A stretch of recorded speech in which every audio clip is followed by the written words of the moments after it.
Баршаңызға қайырлы күн. Бүгін біз трендовый дубайский пирог жасайтын боламыз.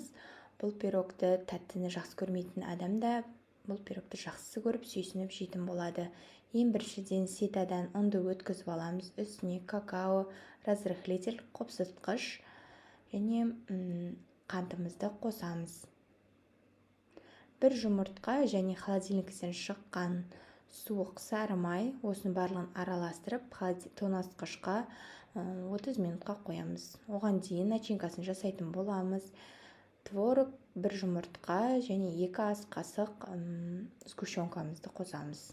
Осының барлығын блендерде измельчить етіп аламыз, немесе творогты ситадан өткізіп аламыз. Оған дейін тестамызды иілеп, жайып, формамызға салатын боламыз.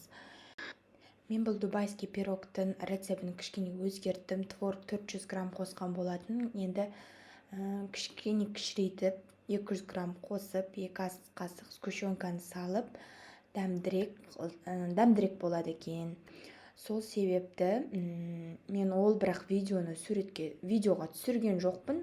Осылай сіздерге салып жатырмын. Түсіністікпен қарайсыздар деп ойлаймын. Жаңағы формамызға салып болғаннан кейін осылай вилкамен тесіп шығамыз, себебі тестамыз қатты көтеріліп кетпес үшін. Начинкамызды салып, духовкаға 180 градусты 30-35 минут пісіріп аламыз. Духовкадан шыққаннан кейін суытып алып, холодильникте 2-3 сағатқа қойып қоямыз.